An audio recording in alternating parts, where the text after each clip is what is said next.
Gaurang, Gaurang, Gaurang, Gaurang, Gaurang, Gaurang. Jaya Jagannath, Jai Jagannath, Jai Jagannath.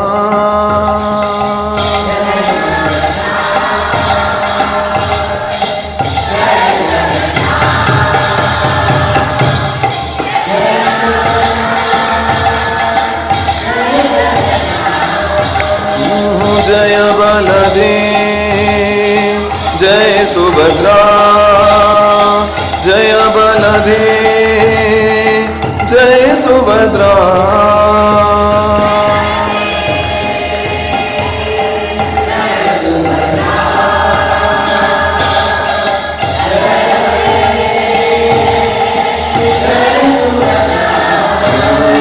हरे Krishna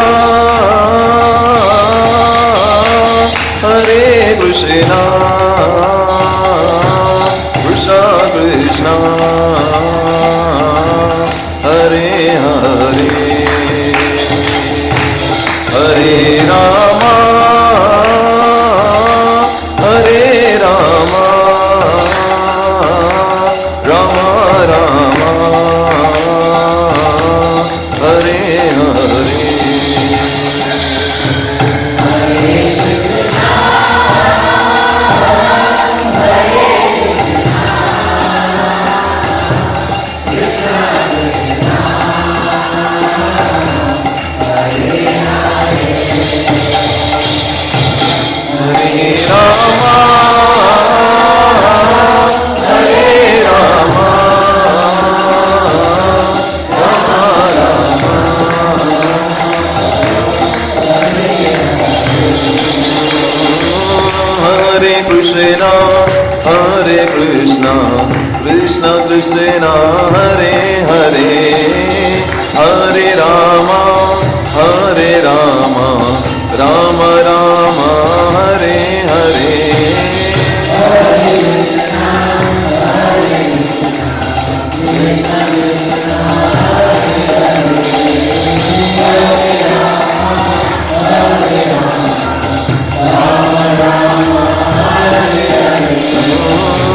Hare Krishna, Hare Krishna, Krishna Krishna, Hare Hare, Hare Rama, Hare Rama, Rama Rama, Hare Hare.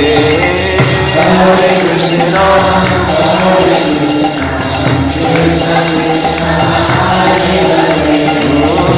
Hare Rama,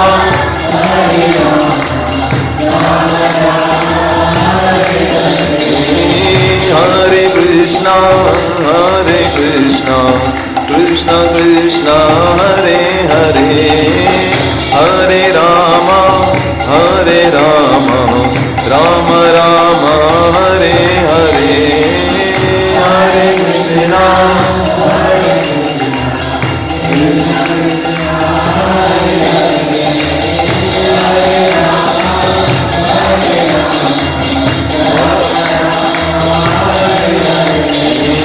Hare Krishna, Hare Krishna, Krishna Krishna, Hare Hare, Hare Rama, Hare Rama, Rama Rama, Hare Hare. Hare Krishna, Hare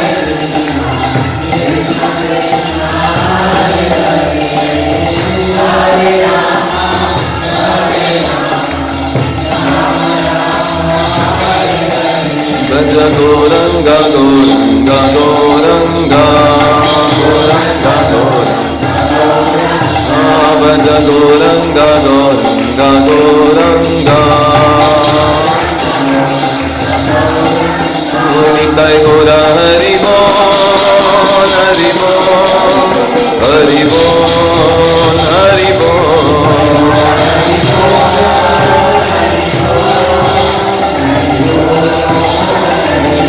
Hari Bol, Hari Bol, Hari Bol, Hari Bol. Hari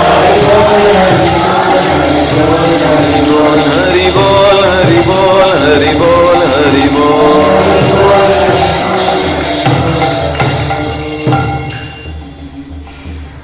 Shri Jagannath Balabhadra Subhadra मैया की, गौरंग महाप्रभु नित्यानंद प्रभु की, बापूजी सरकार की, निताई गौर परमानंदी। हरे कृष्ण।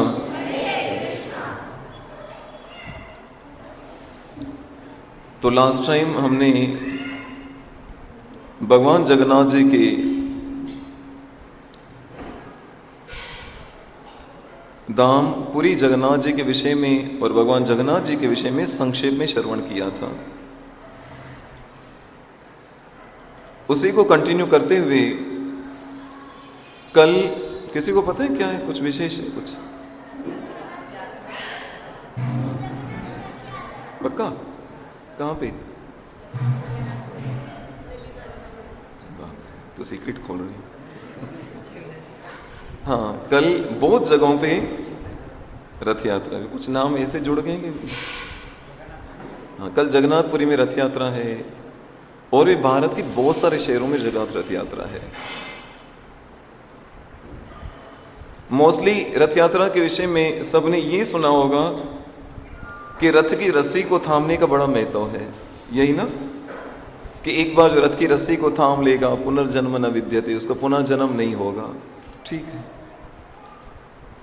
और इस sentence को सुनकर सब लोग क्या करते हैं, मात्र भगवान जगन्नाथ की रस्सी पे फोकस करते हैं। ये आपने नोट किया होगा। और जगन्नाथ पे फोकस कम लोग करते हैं, वो एक ग्रुप बंधा हुआ होता है, वो सब रस्सी को ही पकड़ रहे हैं। भाई रस्सी, लेकिन उस रस्सी को खींचने से वाकई में हमें फल प्राप्त होगा, ऐसा नहीं है कि नहीं होगा। थोड़ा अगर इस रथ यात्रा को डीपली अगर हम जाएं, इस रथ यात्रा के पीछे भाव क्या है, पहले उसको समझना चाहिए। रथ की रस्सी को खींचना वो सेकेंडरी है, दूसरे नंबर पे, ये याद रखो। आज कुछ नया आपको बता रहा हूं। हम लोग हमेशा किसको ज्यादा वैल्यू देते हैं?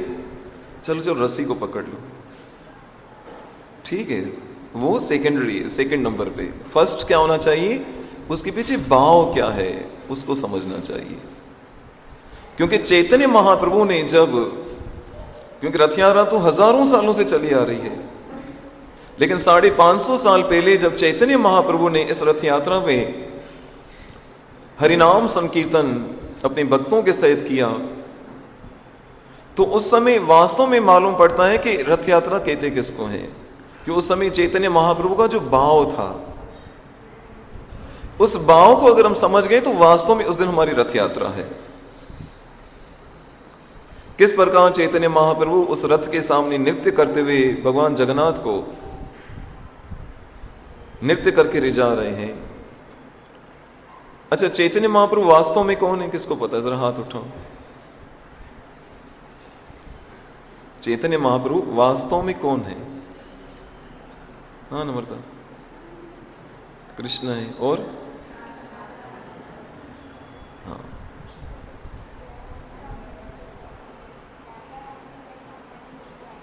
श्रीमती राधा रानी का हृदय लेकर आए हैं कृष्ण। क्योंकि जो तड़प उन ब्रजवासियों की कृष्ण के प्रति है, जो विरह है, बात कहां से स्टार्ट होती है? हम सबके अंदर किसी न किसी प्रकार का लोभ होता है ना? किसी को पैसे का लोभ होता है, किसी को बहुत कुछ खान पान का लोभ होता है, किसी को बहुत सारे कपड़ों का लोभ होता है, किसी को रूप का लोभ होता है। और ये स्वभाव हमारे अंदर कहां से? ही भगवान से ही आया है, हम उनके अंश हैं। तो कृष्ण के अंदर भी एक लोभ है। कौन सा लोभ उत्पन्न हुआ? कि जब ब्रज की गोपियां ये ब्रज के ग्वाल बाल जिस दिन कृष्ण को नहीं देखते थे, तो ऐसे लगता उस दिन उनका दिन ही आरंभ नहीं हुआ, ऐसे लगता कुछ बेकार सा जा रहा है, कुछ खास नहीं आज। और जैसे ही कृष्ण उनको दिख जाते थे, उस दिन लगता था गोपियों को कि वास्तव में आज हमारा दिन सफल गया। और हर वक्त ये भाव होना चाहिए। तो कृष्ण जब उन गोपियों के, उन ब्रजवासियों के उस भाव को देखते तो मन में उनके एक लोभ उत्पन्न हुआ, एक विचार आया जरा ध्यान से सुनना, इस रथ यात्रा के पीछे भाव क्या है। क्या उनमें भाव उत्पन्न हुआ कि मेरे अंदर ऐसा है क्या कि जो मुझे एक झलक देखने के लिए इतने व्याकुल रहते हैं, जैसे नहीं दिखूं तो समझो इनका तो दिन ही नहीं निकला। तो ऐसा आखिर मेरे अंदर है क्या, मुझे खुद नहीं पता। उस रस को आस्वादन करने के लिए, उस आनंद को प्राप्त करने के लिए उनके अंदर ये लोभ जागा। किसके अंदर? कृष्ण के अंदर। तो एक दिन क्या हुआ कि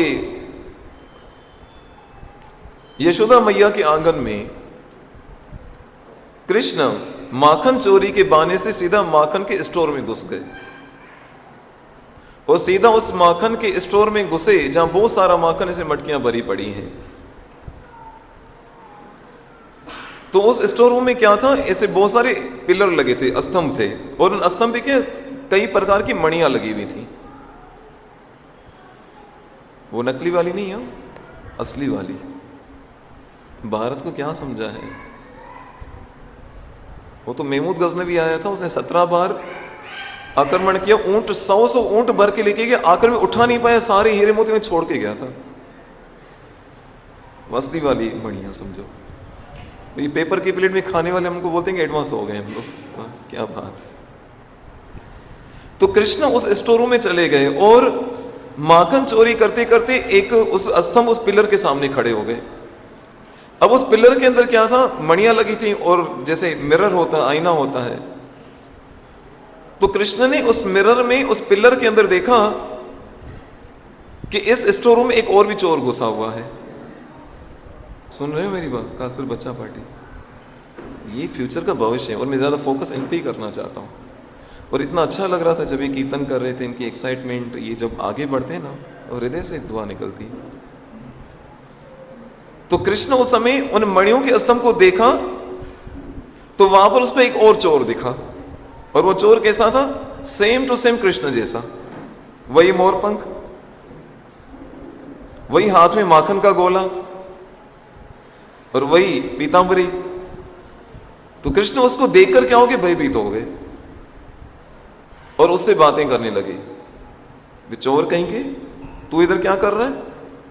तो सामने से रिप्लाई वही आया, अरे एक तो चोरी कर रहे हो और दूसरा मेरी कॉपी कर रहे हो। वास्तव में कृष्ण किसको देख के बात कर रहे थे? स्वयं अपने आप को। ऐसे में क्या होगा, मां यशोदा आ गई अंदर। यशोदा मैया जैसे अंदर आई तो कृष्ण को पकड़ लिया, तो पूछा कि क्या कर रहे हो यहां पे? अरे मैया तू बूढ़ी हो गई, तुझे पता नहीं तेरे घर पे चोर घुसाया है, कहां है दिखा? दिखाता।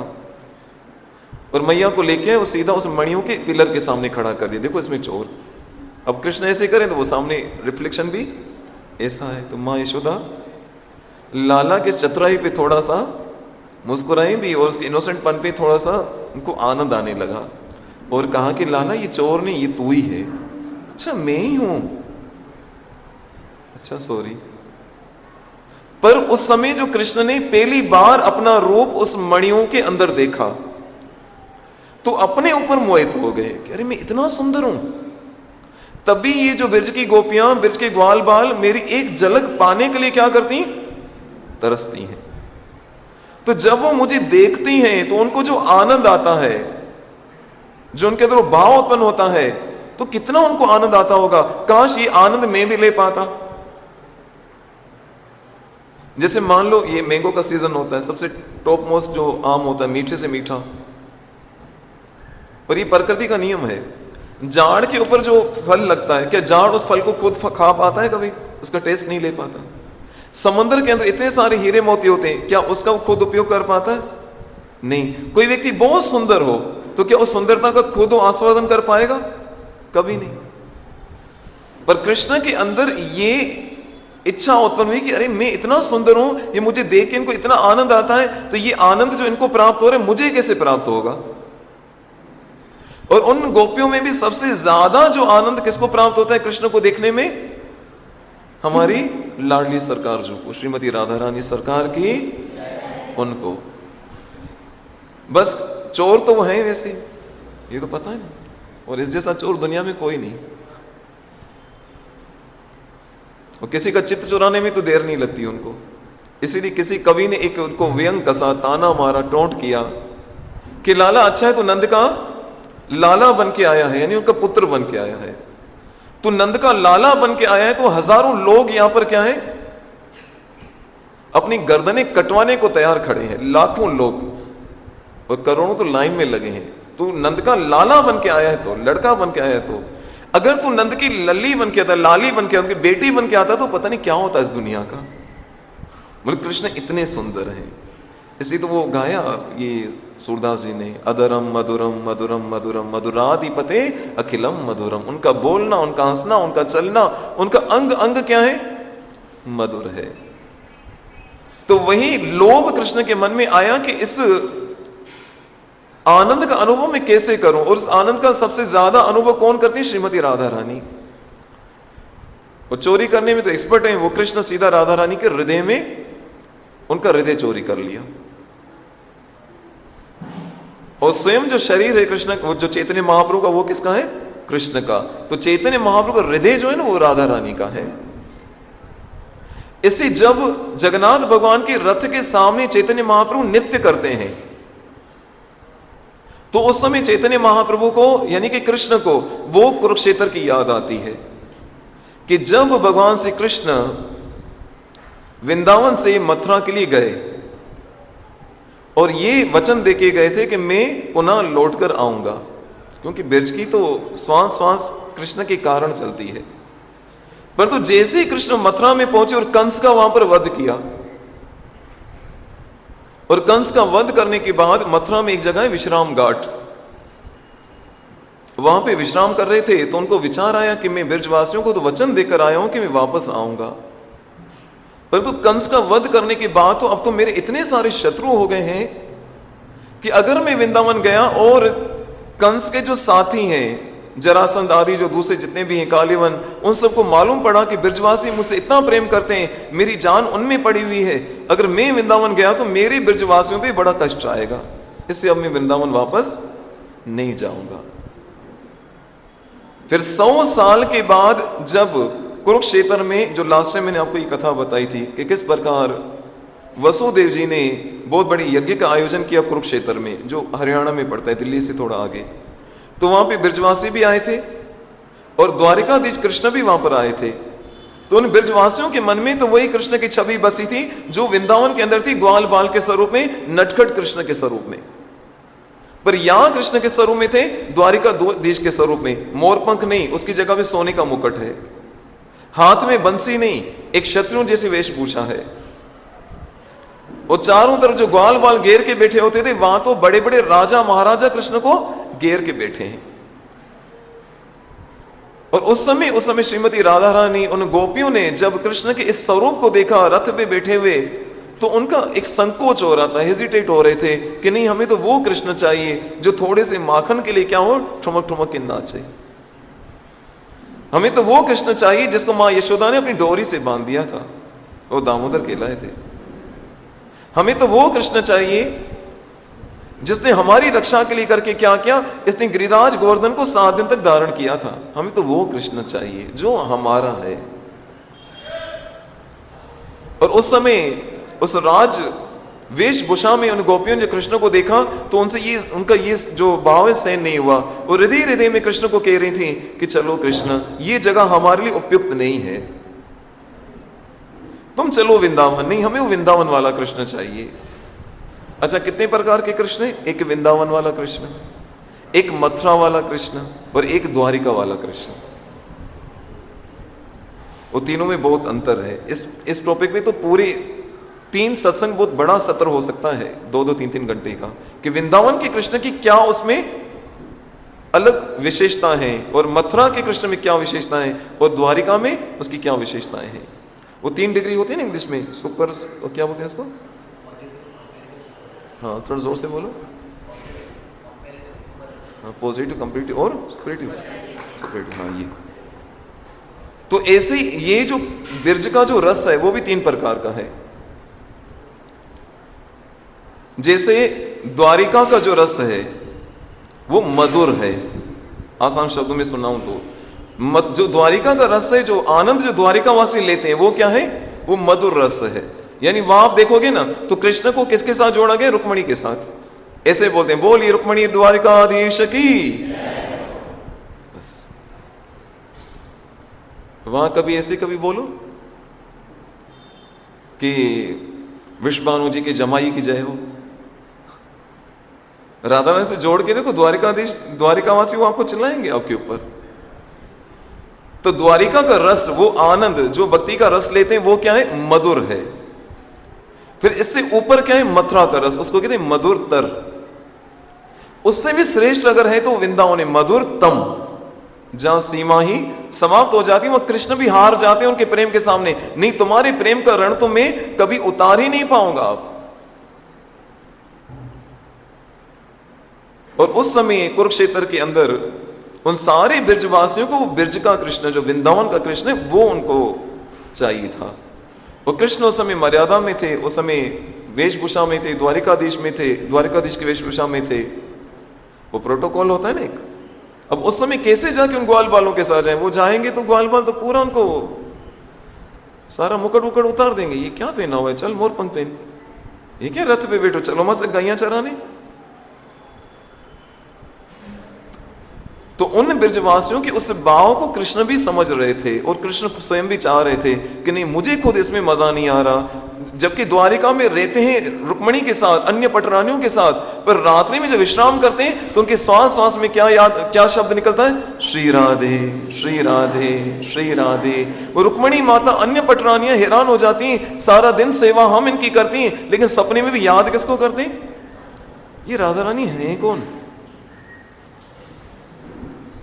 तो उन ब्रजवासियों के मन के भाव को कृष्ण उस समय समझ रहे हैं कि ब्रजवासी कह रहे हैं कि मैं वृंदावन चलूं, उनको वही मेरा स्वरूप चाहिए, मैं भी चाहता हूं, पर इस समय मजबूरी है।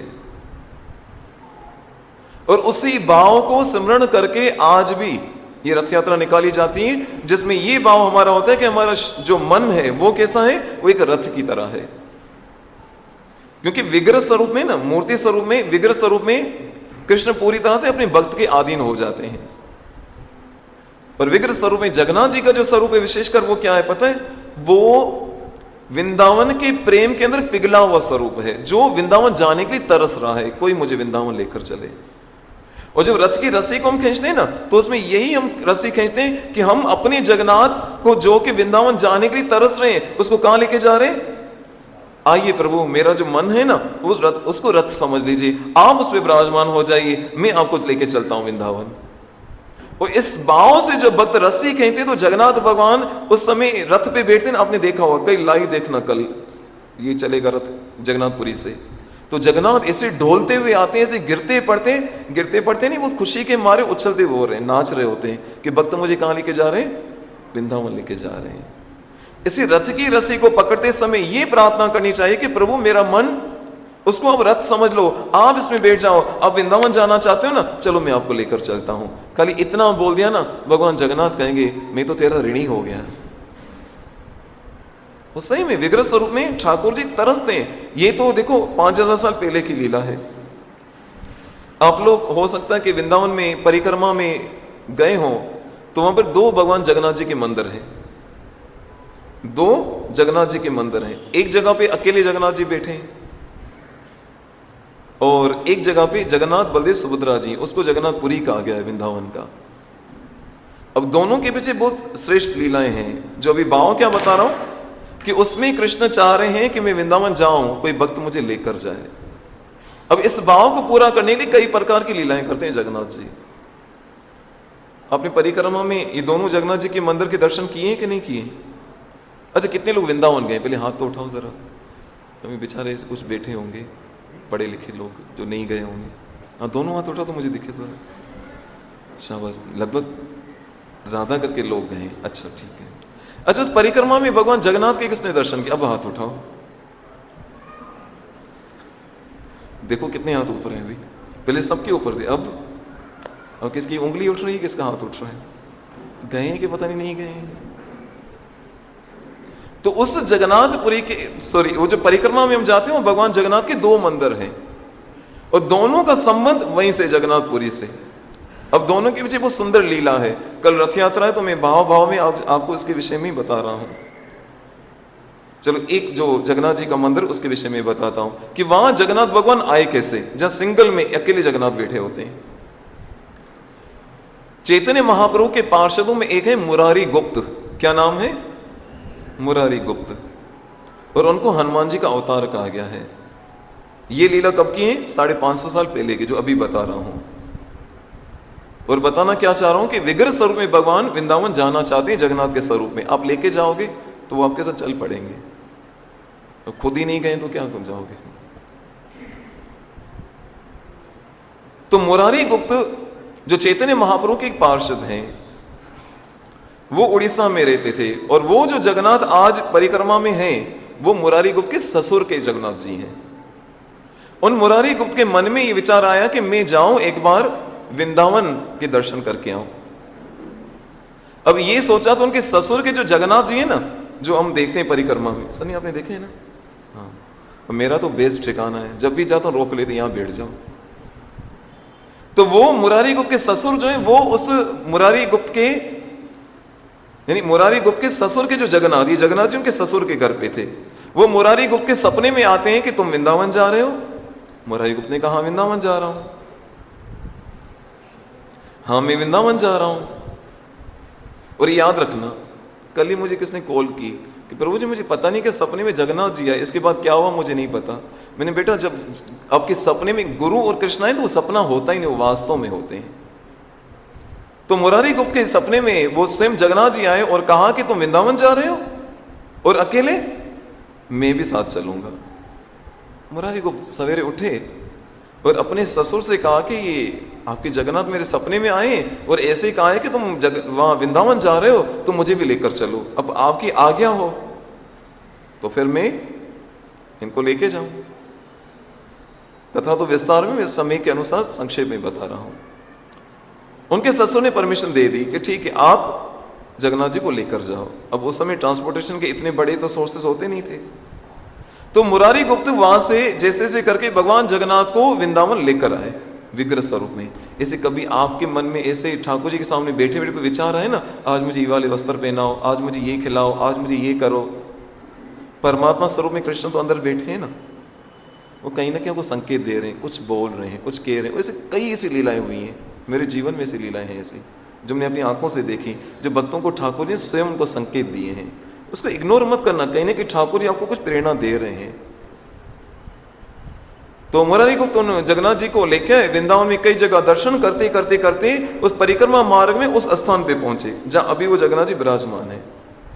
वहां विश्राम के लिए बैठे और उसी स्थान पे चैतन्य महाप्रभु एक बार आए थे, उन्होंने भी विश्राम किया था वहां पे। तो मुरारी गुप्त ने जैसे ही जगन्नाथ जी को बिठाया, विश्राम किया और पुनः चलने के लिए जैसे ही जगन्नाथ जी को उठाया तो उठ ही नहीं रहे। तो नहीं, अभी तो मेरे को यहीं पे रहना है, तुमको जाना है तो वापस जाओ। अब भगवान के सामने किसकी चलती है? वो मुरारी गुप्त तो हैरान, वहां प्रभु ये तो बड़े गन चक्कर हो आप, वहां सपने में है कि वृंदावन घूमने चले और यहाँ के तुम बैठ गए। और आज भी भगवान जगन्नाथ उसी स्वरूप में वहां पर बैठे, मुरारी गुप्त को वापस जाना पड़ा। इससे कहने का अर्थ क्या है कि भगवान अपने भक्त के शरीर को साधन बनाकर उसको कई काम उससे लेते हैं कि चलो भाई अब तुम्हारे साथ मुझे वृंदावन चल। आज भी जगन्नाथ जी वहां पर हैं। एक तो ये जगन्नाथ जी की वो लीला है, और उस स्थान पे क्यों है? क्योंकि यहां पर राधा रानी और कृष्ण की एक विशेष लीला हुई थी किसी समय पर। नौका विहार की लीला आपने सुनी है, जो लास्ट टाइम हमारे आश्रम में इंद्र जी महाराज भी आए थे, बहुत सुंदर उन्होंने कथा सुनाई थी। उसी स्थान पे जगन्नाथ भगवान जी आए और वहां पर भगवान जगन्नाथ के श्रृंगार में एक विशेषता आपको दिखेगी। एक तो अकेले जगन्नाथ है और उनको एक नाक में नथली पहनी हुई है, तो मात्र आपको वहीं पर मोस्टली दर्शन होंगे। और इसी जगह पर क्यों बैठे? क्योंकि जब भगवान श्री कृष्ण द्वापर युग में यहां पे एक लीला घटी थी कि एक बार राधा रानी उन सब गोपियों को यमुना को पार करके उस तरफ आना था। वो कृष्ण ने पूरी योजना बनाई थी कि आज के दिन इस जगह पे कोई नाव वाला नहीं दिखना चाहिए। वो कृष्ण बेस बदल कर क्या हुआ, ऐसे वो मल्लाह की तरह, वो नावक की तरह पूरा पटका वटका बांध के वो अकेली छोटी सी नाव लेकर वहां बैठ गए थे। वो सारे नाव वालों को वहां से छुट्टी करा दी। श्रीमती राधा रानी सब उन सखियों के साथ जब वहां पर यमुना पार करने के लिए आए तो देखा एक भी वहां नाव नहीं है, और दूर से देखा तो एक छोटी सी नाव है, उसमें कोई बैठा हुआ है, पहचाना नहीं कि कौन बैठा है, वो तो बेस बदल के ऐसे बैठे थे। तो दूर से उन गोपी ने देखा आज कोई नाव नहीं दिख रही, आज तो इतने सारे हम लोग जाएंगे कैसे, अब जाना तो जरूर उस पार। तो आवाज लगाई, अरे ओ नावक, अरे ओ मल्ला। वो अकेले कृष्ण उनके नखरे सुनो, फिर पहले तो इग्नोर किया, सुन के भी अनसुना कर दिया, ये तो सुन ही नहीं रहा है, बेरा बैठा है। फिर जोर से आवाज लगाई तो वहीं से आवाज, मैं मल्ला वल्ला नहीं हूं, मैं नावक वावक नहीं हूं, तमीज से बात करो। गोपी ने कहा आज कोई नाव नहीं, तो इसके इतने नखरे बढ़ गए, अब मरते तो क्या ना करते। फिर प्रेम से बुलाए, हाँ बोलो क्या है। देखो आज कोई नाव नहीं दिख रही, हमें जरूरी उस पार जाना है, तुम उतार दोगे? नहीं नहीं, मेरी नाव की ऐसी वैसी है कि मैं तुम सबको बिठाऊंगा, वो तुम सब हट्टी कट्टी ऐसी, और मेरी नाव इतनी छोटी, ये तो मेरे बाबा ने मुझे घूमने के लिए दी है। अब राधा रानी कहा देखो आज तो कैसे भी करके जाना यमुना पार, कुछ इसको मनाओ, कैसे भी करो। तो बड़ी उनसे मिन्नत समाजत करती हैं कि तुम दो करके तीन को करके उस पार लेकर चलो। कृष्ण का नहीं, ऐसा नहीं होगा, मेरी नाव में तो मात्र 2 ही व्यक्ति बैठ सकते, एक में एक और कोई, बस, इससे ज्यादा इसमें। जैसे आजकल ये कौन सी बाइक आती है, कौन सी सती तेरी हार्मोन, क्या वो आजकल नई नई बाइकें ऐसे निकली विक्रम बेताल वाली, 16 साल से ज्यादा उम्र की बच्ची कोई बैठ ही नहीं पाए उस पर। बैठू तो ऐसे होता है पूरा, गलती से एक बार भरत को बिठा दिया, वो कुछ अजीब ही लग रहा था, और ये नाले भी ऐसे हाथ डाल के बैठ गया। मतलब उसने कहा इस नाव के अंदर मात्र 2 ही व्यक्ति बैठ सकते, एक में एक और, इससे ज्यादा मेरी नाव सहन ही नहीं कर सकती वजन को। सब गोपी ने राधा रानी को कहा ये तो आज बड़े नखरे दिखा रहा है, अब एक को कैसे बिठाएं। तो उन सब गोपी ने कहा ठीक है एक काम करते हैं, लाडली जो आप चले जाइए। नहीं नहीं, मैं अकेले नहीं जाऊंगी, कौन है क्या है इसका नाम पता कुछ नहीं, पहली बार इसको देखा है, मुझे नहीं अकेले जाना। गोपी ने कहा देखो आज इसकी बहुत ज्यादा नौटंकी बढ़ गई इस मल्ला की, आप खाली बैठो, इसके बाद फिर हम एक एक करके आपके पीछे बैठ जाएंगे। वो आपस में योजना बनाई और कृष्ण को जैसे एग्री किया, ठीक है हम में से किसी एक को लेके जाओ। तो पहले कोई ललिता आई या विशाखा आई, उसने कहा कि मैं बैठूं, बोला नहीं तुम नहीं बैठोगी, तुम लोग की जो रानी है ना महारानी जो, वो खाली वही बैठेंगी, अब एक ही बोट है तो उसको बिठाना ही है। राधा रानी ने कहा ये सब क्या है। सब गोपियों ने राधा रानी को कहा कि तुम चिंता मत करो, तुम बैठो तो सही, पीछे जैसे नाव थोड़ी आगे बढ़ेगी ना सब जप मार के बैठ जाएंगे। ये लीला बहुत विस्तार में, आज रहने दो ठीक है। वो किस प्रकार ठाकुर जी उस पार जाते हैं, क्या उनके नखरे होते हैं। मैं कहने का अर्थ क्या कि भगवान जगन्नाथ मुरारी गुप्त के बहाने से वहां पर वृंदावन में आए, और फिर एक और भी जगन्नाथ बलदेव सुभद्रा मैया जी का वहां पे मंदिर है, वो लीला बता देता हूं। ये नौका विहार की लीला तो बहुत अद्भुत है, फिर कभी इसको सुनेंगे। एक बहुत बड़े महात्मा थे वृंदावन के अंदर, जो हमेशा साधन और भजन में पूरे होते थे, और उनके सपने में स्वयं जगन्नाथ जी आए और कहा कि देखो मैं जगन्नाथपुरी से वृंदावन आना चाहता हूं, इसके लिए तुम मेरी सहायता करो। और ये सपने में उनको आदेश हुआ तो वृंदावन से पैदल निकल चले वो महात्मा। ये दूसरे जो जगन्नाथ जिसको राजापुर कहते हैं, वृंदावन में परिक्रमा में वो जगह है, क्या मुझे जगन्नाथ जी का ऐसे आज्ञा हुई है सपने में कि मैं वृंदावन आना चाहता हूं। वो पद यात्रा करते करते जगन्नाथपुरी पहुंच गए, और जैसे जगन्नाथपुरी गए तो वहां पे नियम है, एक विशेष तिथि आती है उसमें विग्रह यानी कलेवर चेंज होते हैं। तो जब वो पहुंचे तो विग्रह चेंज होने वाले थे, दूसरे विग्रह स्थापन होने वाले थे। तो उस समय उस महात्मा ने जाके राजा से कहा कि इस प्रकार मैं वृंदावन से आया हूं, और स्वयं जगन्नाथ जी ने मुझे सौपन आदेश दिया है कि मैं वृंदावन आना चाहता हूं। इस बार जगन्नाथ जी के जो विग्रह हैं इनको आप लोग भूमि में मत गाड़िए, इनको मुझे दीजिए। राजा ने कहा ये कैसे हो सकता है, आप भले वृंदावन से आए हो, महात्मा हो, हम आपको प्रणाम करते हैं, लेकिन आपको आज्ञा की, मुझे तो आज्ञा नहीं की, और ये परंपरा में कैसे तोड़ सकता हूं। और महात्मा ने कहा ठीक है, यदि आप भगवान जगन्नाथ की आज्ञा को पालन नहीं करोगे तो मैं उस समंदर के तट पे बैठ के अपने प्राण त्याग दूंगा अनशन करके। वो महात्मा जाके उस समंदर के तट पे बैठ गए, और यहां भगवान जगन्नाथ ने फिर उस राजा को सपन आदेश दिया है कि हाँ ये मेरी आज्ञा से यहां पर आया है, और तुम मेरे कलेवर को, मेरे विग्रह को इसके हवाले कर दो। तब उस राजा ने वो जगन्नाथ बलदेव सुभद्रा मैया के विग्रह उस महात्मा को दिए। फिर वो जो भगवान जगन्नाथ का स्वरूप है आज भी वृंदावन में परिक्रमा में हमें दर्शन देते हैं। तो देखो जगन्नाथ भी वृंदावन जाने के लिए तरसते हैं। इसे भगवान जगन्नाथ जब भी देखो ना तो कहो चलना है वृंदावन, बस इतना बोल दो फिर देखो। तो ऐसे भगवान जगन्नाथ की ये रथ यात्रा और जगन्नाथपुरी के तो हर लीला अद्भुत है, विशेषकर वहां का प्रसाद। जींस मार्केट तो हमने 5 नंबर में देखी होगी, है ना। और क्या क्या कहूँ, हर चीज की मार्केट अलग अलग किसी स्टेट में होती है, लेकिन प्रसाद की मार्केट अगर मात्र दिखेगी तो खाली जगन्नाथपुरी में दिखेगी। और इतनी बड़ी मार्केट है वहां प्रसाद की, और यहां तक कि देवतागण भी वहां से प्रसाद लेने आते हैं। एक विशेष एक गेट है। और भगवान जगन्नाथ जी का प्रसाद की तो महिमा ही कुछ अलग है। एक छोटी सी लीला के साथ समाप्त करूं। कल रथ यात्रा तो उसी से रिलेटेड है। रथ यात्रा निकल रही थी तो वहां बहुत सारे पंडित क्या कर रहे थे, भगवान जगन्नाथ जी का प्रसाद खुले दिल से बांट रहे थे। वो जिस घर में जिस स्थान में जगन्नाथ हो ना, वहां अन्न की कभी कमी नहीं होगी। ये प्रैक्टिकल में अनुभव किया है और है भी ऐसा। अभी जगन्नाथपुरी में डेली रूटीन में इतना ही भोजन बनता है जितना डेली बनता है, लेकिन 1000 लोग आते हैं तो पूरा हो जाता है, 100 लोग आए तो भी पूरा हो जाता है। ये विशेषता है, क्योंकि जगन्नाथ जी में जो प्रसाद है ना वो साक्षात लक्ष्मी माता स्वयं बनाती हैं। तो वो जगन्नाथ जी के प्रसाद बांट रहे थे पंडित लोग। ऐसे में वहां पे एक मुस्लिम व्यक्ति आया और वो कुछ मस्ती में ही था अपनी। जैसे एक मूर्ख अभी देखा ना बॉम्बे में बकरे को राम लिख दिया था, अभी केस हुआ था जो बीच में। तो वो भी ऐसे जगन्नाथ जी के प्रसाद का थोड़ा सा मजाक उड़ा रहा था एक तरह से। एक पंडित ने क्या किया, उस मुस्लिम को देखा, सबको प्रसाद दे रहे थे, उसको प्रसाद दिया। हाँ प्रसाद नहीं चाहिए मेरे को, ऐसे किया। वो जगन्नाथ जी ने देख लिया उसको, बेटा अब तो तू खैर मना। रात्रि के समय पे वो मुस्लिम जब सोया हुआ था, सोया था गहरी नींद में, उसके सामने तीनों प्रकट हो गए। कौन? जगन्नाथ, बलदेव और सुभद्रा मैया। सबसे पहले बलदेव जी ने एक भर के झापड़ मारा एक साइड पे, पूरा गाल इस तरफ। अब इस तरफ मुंह किया तो उस तरफ से कृष्ण ठकास करके दूसरी तरफ दे दिया, मुंह इस तरफ। ये घबरा गया, अरे क्या हुआ, क्या हो रहा है मेरे साथ। फिर बलदेव ने झापड़ दिया, वो पीछे सुभद्रा मैया, वो छोटी है ना, वो नाच रही, भैया एक और जोर से, वंस मोर। फिर तो यहां से बलराम जी मारे, वहां से कृष्ण मारे, चाटे खा खा के उसकी नींद खुली, दोनों गाल सूजे हुए थे।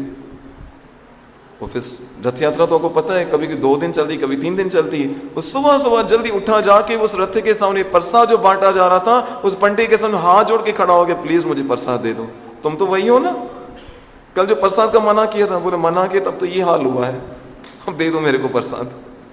तो भगवान जगन्नाथ के प्रसाद की बहुत विशेषता है। आज भी जो एकादशी का व्रत खोला जाता है ना, वो जगन्नाथपुरी से एक चावल आते हैं विशेष प्रकार के, रखे हुए हमारे पास, मैं दिखाऊंगा कभी। तो उस चावल से खोलने की बहुत महिमा है। वृंदावन में भी उसी चावल से एकादशी के प्रसाद को खोला जाता है, तब उस एकादशी को संपन्न माना जाता है। तो जगन्नाथ भगवान की लीलाएं, जगन्नाथ भगवान का प्रसाद, उनकी भक्त बहुत अद्भुत हैं। कल ये रथ यात्रा है, तो आप जब ये उल्लासनगर में होगी तब तो देखेंगे। पर भाव भाव में कल भगवान जगन्नाथ को अपने मन के रथ में बिठाकर वृंदावन लेके जाइए, आपका भी काम हो जाएगा, नहीं जगन्नाथ का भी काम हो जाएगा और आपका भी नाम हो जाएगा। बस इसी प्रकार भगवान जगन्नाथ की सबके ऊपर कृपा बनी रहे। पर मैं तो समझता हमारे ऊपर विशेष कृपा है इस दास के ऊपर। लोग तो बेचारे तरसते हैं देखने के लिए, मैं तो डेली उसको हक करने का मौका मिलता है। और लास्ट में को बताया था वो,